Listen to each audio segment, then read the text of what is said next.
some basic foundations such as the relationship of husband and wife as ayat of God Almighty and as libas for each other, the marriage contract, reasons to get married, and who to marry.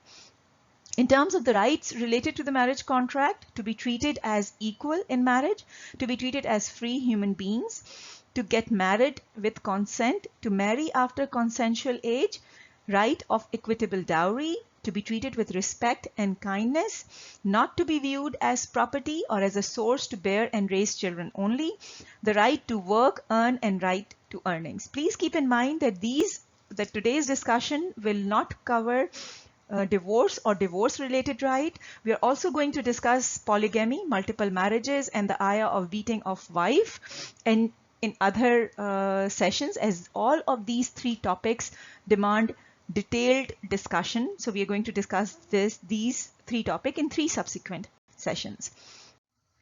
So first and foremost, in terms of discussing the basic foundation of husband and wife relationship, we're going to discuss this particular ayat, and this ayat starts with that among his ayat.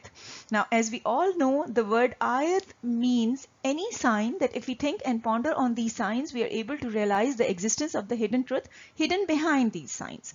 So in Quran, there are 2 types of ayat mentioned. One is the words of Quran itself, and the other is the many creations of God Almighty scattered all around us in science and universe, that if we think and ponder on these creations, we are able to realize the existence of the immense greatness and wisdom of the creator hidden behind these creations. So if we look at this ayat, it says that among his ayat is that he created for you, which means that this is the second type of ayat, God's creations, that he created for you from your nafs, Zawj. Now if we look at the word Zawj, Zawj means partner, pair, 1 plus 1, Zawj.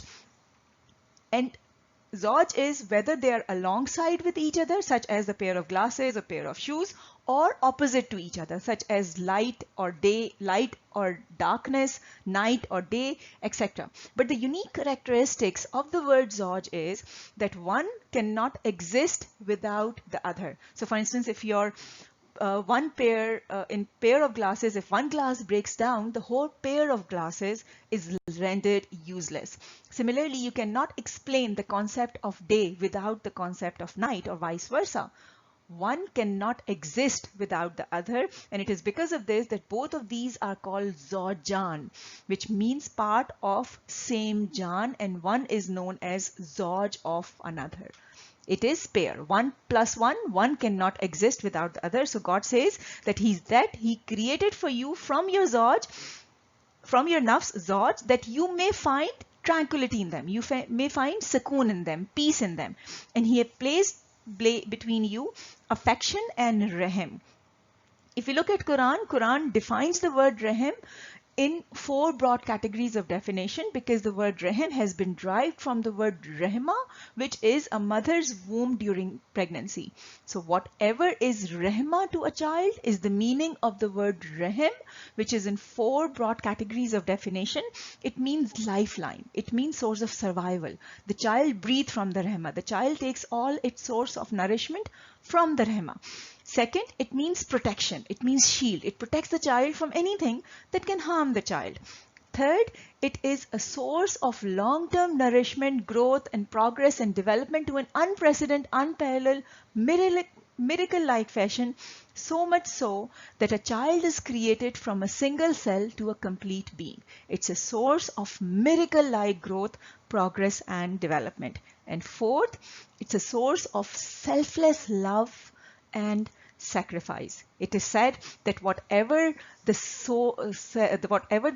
of selflessness and sense of sacrifice is with a mother for a child is multiplied many times in case of Rahma, so much so that it extracts the required nutrition in order to take care of the child without even letting the mother know. It is the source of selfless love and sacrifice to that extent. And God says that love and rahim has been embedded in the fitrat of Zawj for each other. And it is because of this that if we think and ponder, we would realize why God says that this husband and wife relationship is one of the ayat of God Almighty, because of three important reasons. One, it has been created from the same nafs, Zawjan. They are created from the same nafs. Second, God has embedded in their fitrat for each other the feelings of affection and rahm in all its four meaning. They are the lifeline, the source of survival for each other, not in terms of life and death, but in terms of really utilizing their faculties and abilities to its maximum strength, to its maximum level, which means really living life. They are the source of life and survival for each other. They are a protection. They protect each other from anything that can harm each other. They are a source of miracle-like growth and progress and development for each other, and they are a source of selfless love and sacrifice for each other. You can move mountains. You can do something which is considered completely impossible only if you have the strength and support of your Zawj with you. So if we look at this, why does God call this relationship as one of the ayat of God Almighty? Because it is the foundation of the complete Muslim Ummah. As per Deen, the whole Muslim Ummah centered on the strength of a strong family unit. And the strength of a strong family unit rests on the shoulder of this relationship.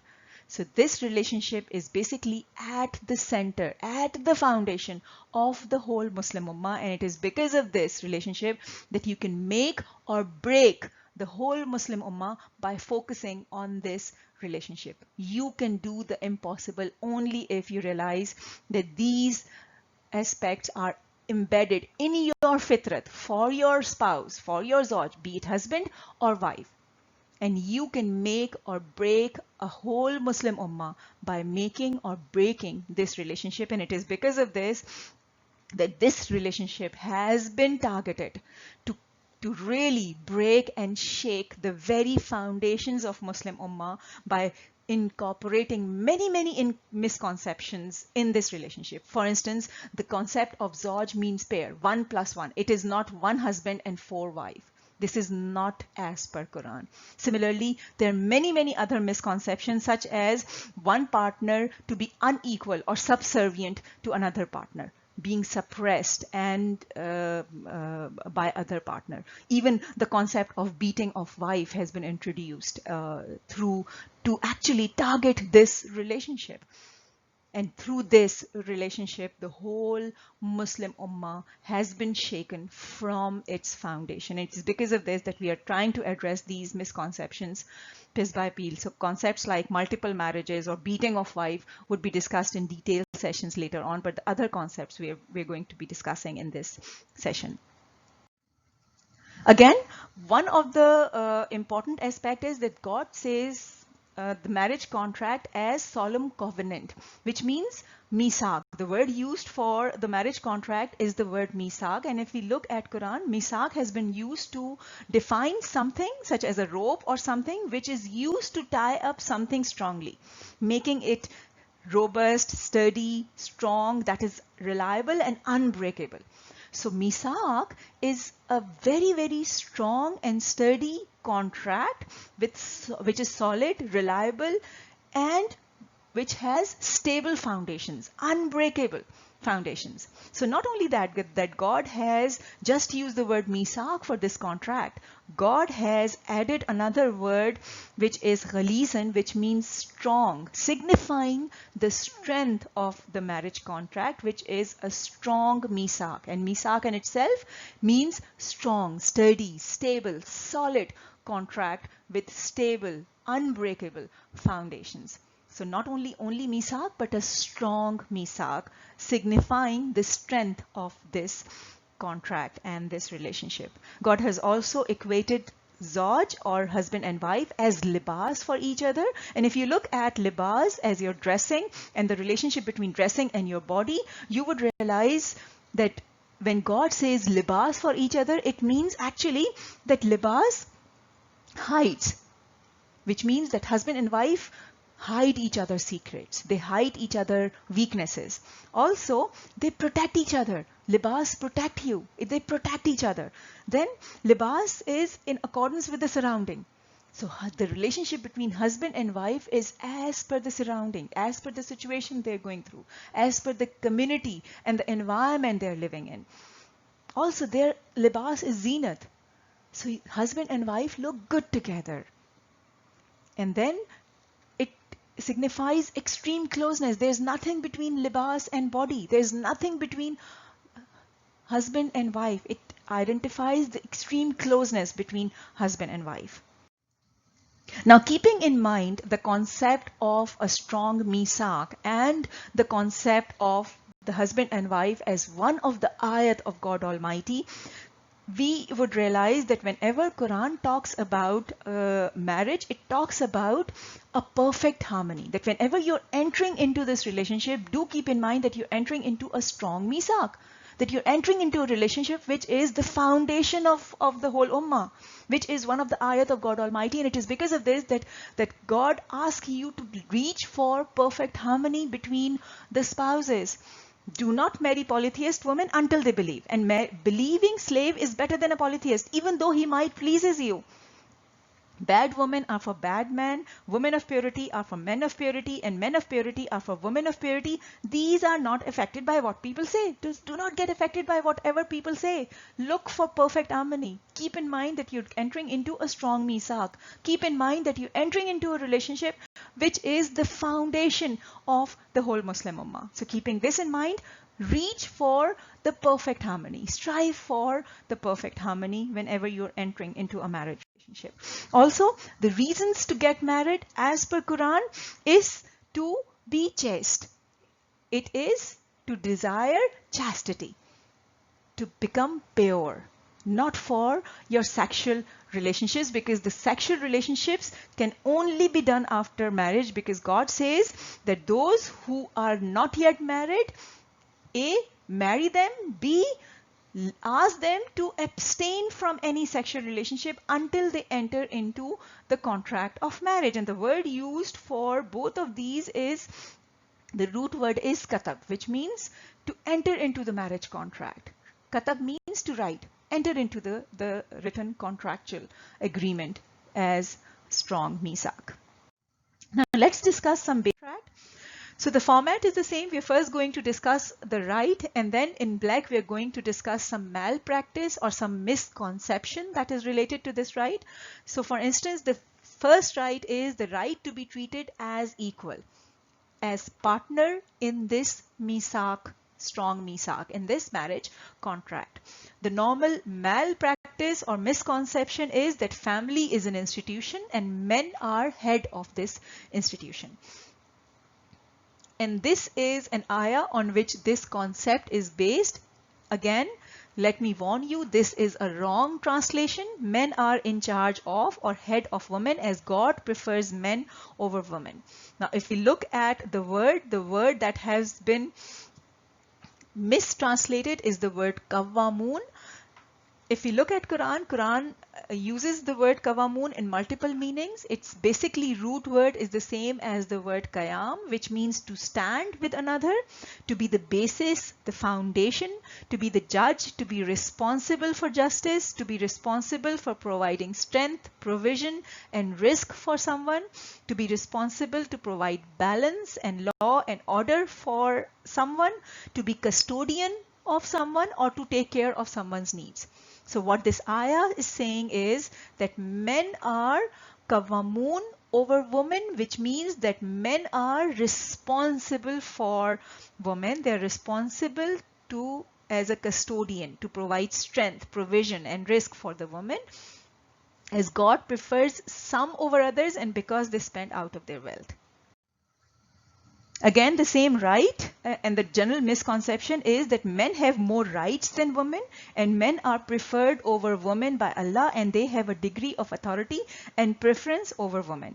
And here, the phrase that they use is this one. So here, they have done two things. One is that they've taken out a part of an ayah, completely ignoring the complete ayah and its context. So whenever we ignore a part of the ayah or the context in which that ayah appears, we are entering into the dangerous domain of misinterpreting Quranic guidelines. Not only that they have done that, they have also added words in the brackets, and I'll tell you how. So when they take out this part of the ayah, they say that due to the wives is similar to what is expected of them according to what is reasonable, but the men have a degree over women. And in the brackets they write in preference and in authority. Now these in bracket words are not in Quran. So by adding these in bracket word, they create an impression that men have a degree of preference and authority over women as per Quran. Again, a gross misinterpretation. If you look at the whole ayah is talking about women who are in the waiting period of 3 months, waiting period of iddat, who are in the process of going through divorce, and then Allah has created in their wombs, which means that they are now pregnant. So these women are going through the divorce period of 3 months, and during those 3 months they have become pregnant.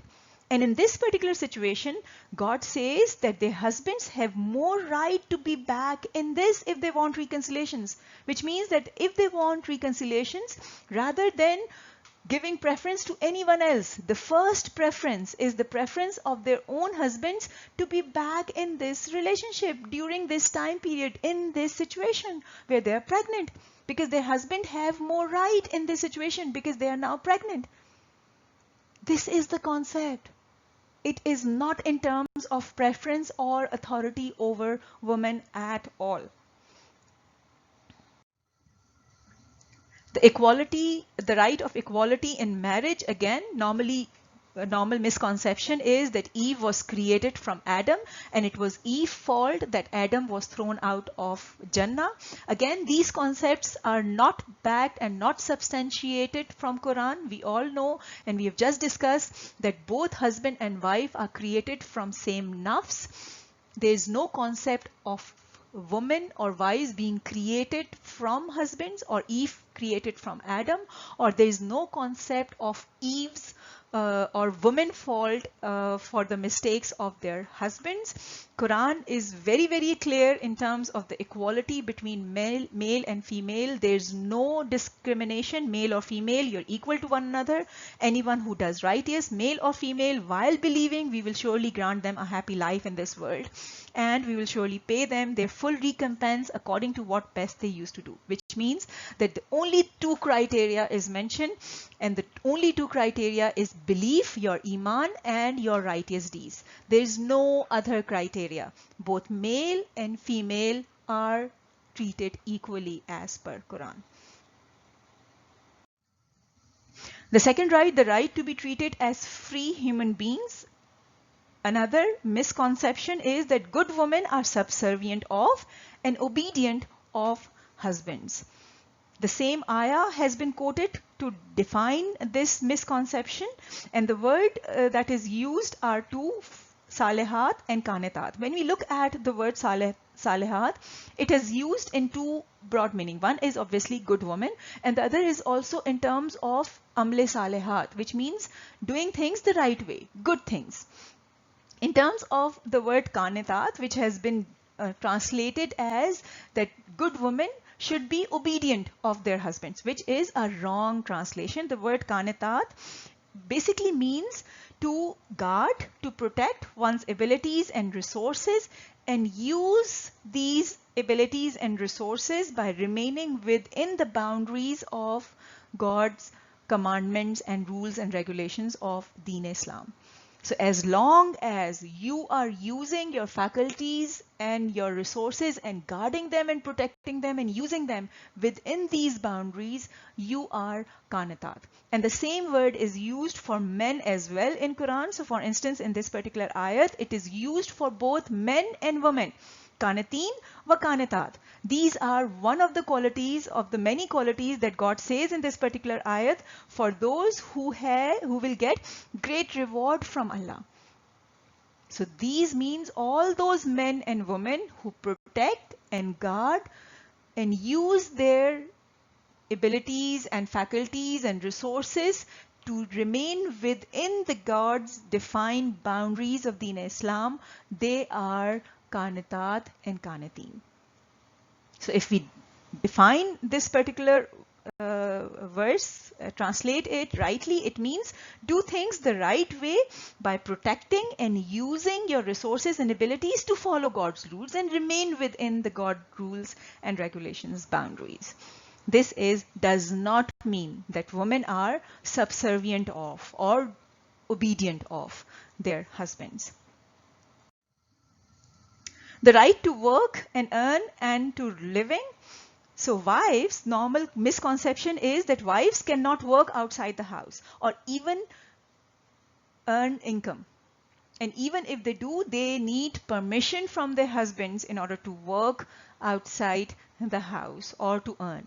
And whatever their earnings are, they are not entitled to that earning, and that earnings is to be given to the husbands or the family without any consent.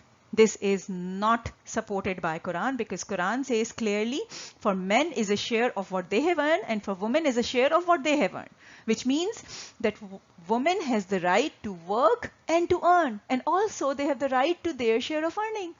However, it does not mean that anybody should seek permission from anybody. However, do keep in mind that we are talking about a strong misak. We are talking about husband and wife relationship as one of the ayat of God Almighty. So it calls for mutual discussion. It calls for mutual consultation. It's not like that anybody should seek permission from anybody, but on the other hand, it should not be like that anybody should do whatever he or she feels like without keeping the other partner of the strong misak in the loop, in discussion, in consultations.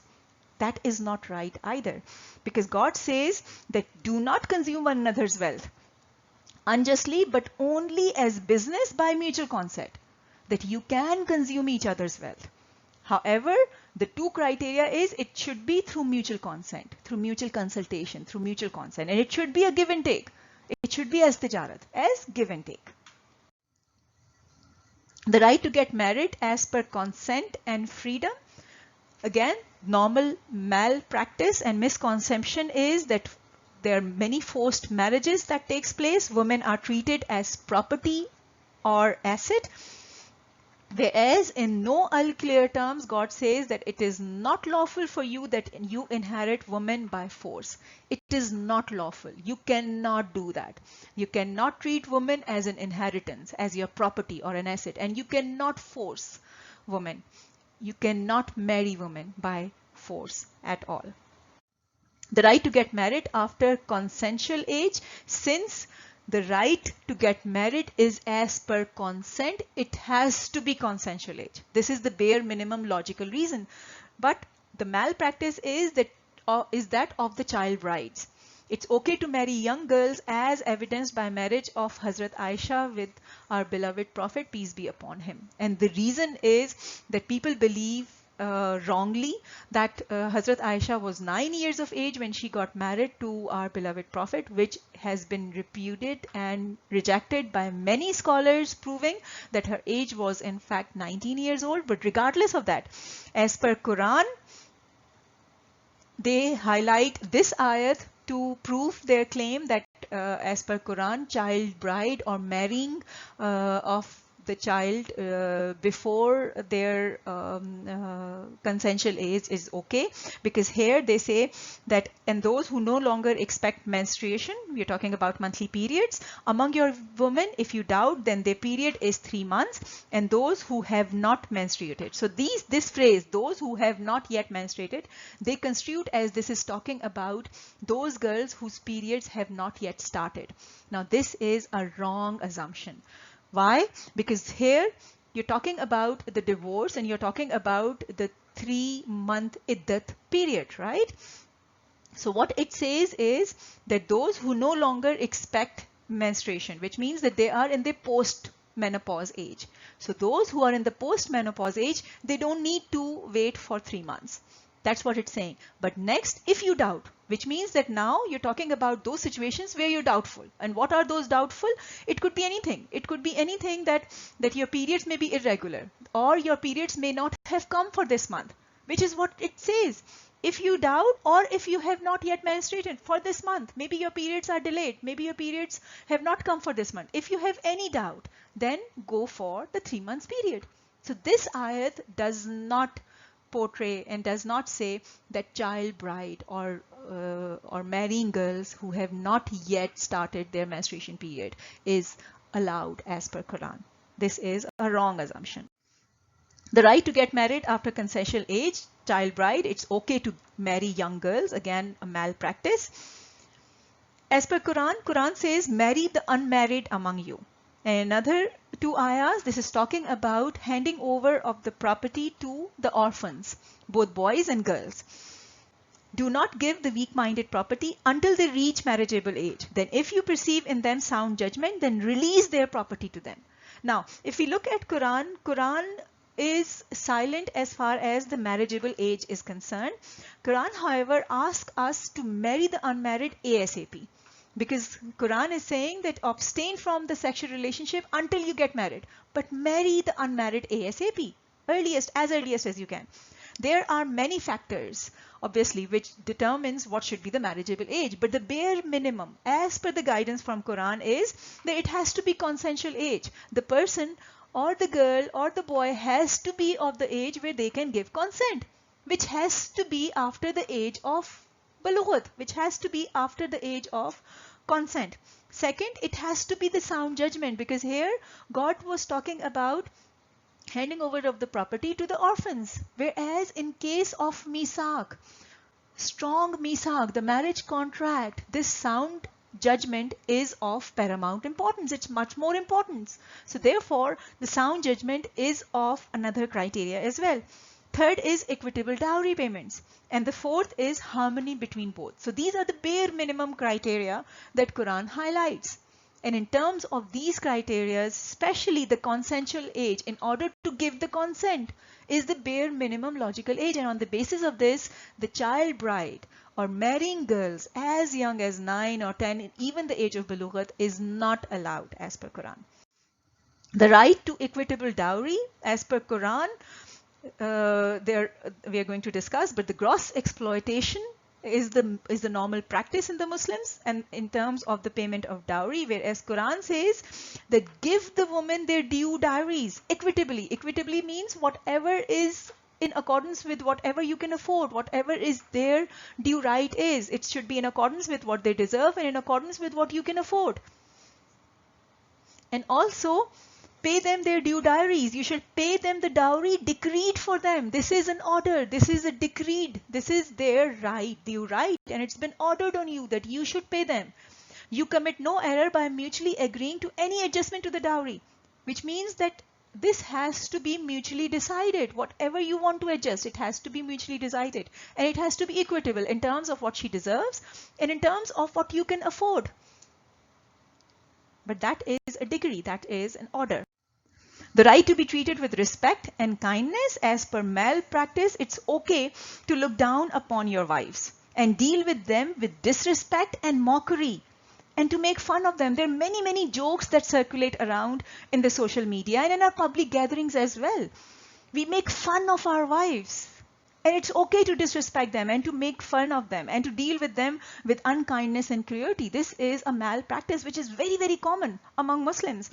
Whereas if you look at Quran says that we have certainly given takreem, the highest level of dignity, respect and honor to the children of Adam, which means to be treated with utmost level of dignity, respect and honor is the due right given to each and everyone by God Almighty.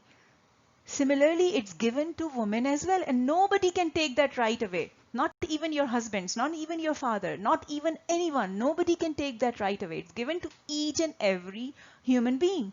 And God says in another ayah, and live with them in kindness. This is an instruction. Live with your women in kindness. For if you dislike them, perhaps you dislike a thing, but Allah has placed much good therein.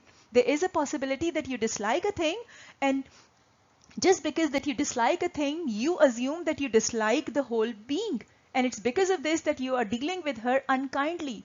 Whereas Allah has said that Allah has placed much khair in them, much good in them for you. one thing to ponder is that why is the men only being instructed to live with women in kindness?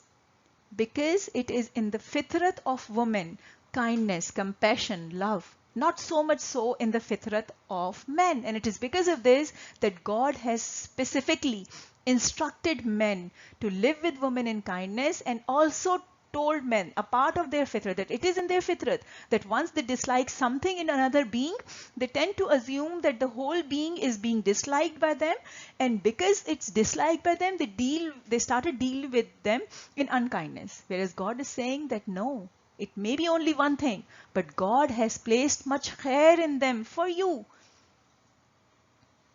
So you cannot make fun of women. You cannot deal with them with unkindness and cruelty, because this is a specific instructions given to men to deal with women with kindness and respect. The right to be viewed as property or honor, or as someone to bear and raise children only. As per normal misconception, the role of women is for bearing and raising children only. They are viewed as property, as holders of honor, and as your kheti. And the ayah that they quote is this ayah, where hers is defined as your property, as your land. If you look at the word hers in Quran, hers basically means to earn something. It basically means to sow the seed. And in continuation of the same meaning, it means farming and cultivating. It means pride. It means earning. So when they say that women are hers for you, we need to look at the rest of the ayah as well, which says, put forward for your nafs and do taqwa of Allah, which means that they are a place from where you can put forward for your nafs. And what you are putting forward for your nafs, for the hereafter, for the day of judgment. And how can you do that? By dealing kindness with them, by dealing with them in kindness and in respect. They are a place where you can earn good deeds. They are a place from where you can put forward for your nafs. And when Allah said, do taqwa of Allah. Now taqwa, as we all know, is the highest level of being a Muslim. So the bare minimum level of being a Muslim is to take Iman, which means become a Mu'min. The second stage is to follow the rules and guidelines of Deen Islam, which means becoming a Muslim. And the highest level is to do taqwa, which means becoming a muttaqi. So putting forward for your nafs, your women are a place of earning for you. They are your pride. They're a place of earning the good deeds for you, so that you can put forward for your hereafter. It is not at all in the meaning of bearing and raising your children as